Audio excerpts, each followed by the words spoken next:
I went out and visited Coastal Coffee. I was immediately impressed by the cafe's interior design when I stepped in. They have a space where guests can relax. The overall vibe is warm and inviting. I stayed for an hour, thinking about some stuff and appreciating the moment of being away from home. Travel visa. Naguna sila nga what if mahimo ta dato ang coffee shop. Kung mao to ang ilang what if mao na ni karon nahimo na siyang coastal coffee since naa sila yung property diri sa Tacloban.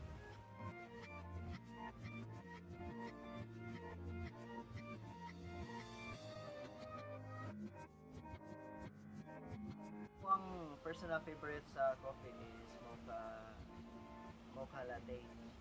Ganahan mo kong chocolate. So, mo to siya. And then second, dirty ube latte. Kumuha na mo ang bestseller dito sa Coastal Coffee.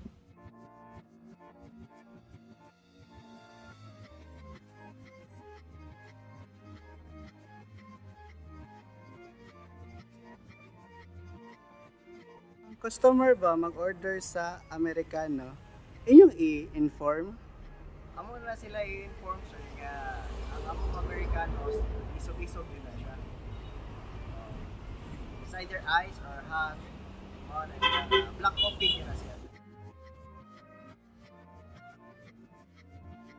Pasalamat ni.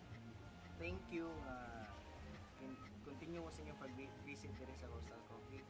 I hope na dili mo mapulan sa mong coffee and hopefully sad na mag-invite mo more friends kaya kani ato ang place man good is for couple, ilang pang couple, pang family sad siya.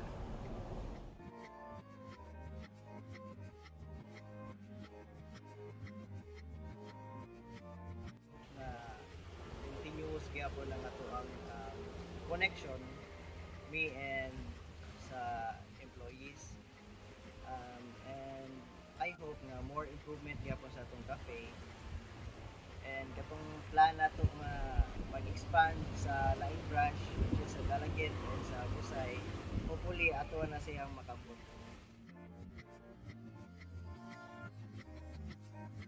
Akong kauban hard work lang jud, pogi lang jud, ana lang jud na siya.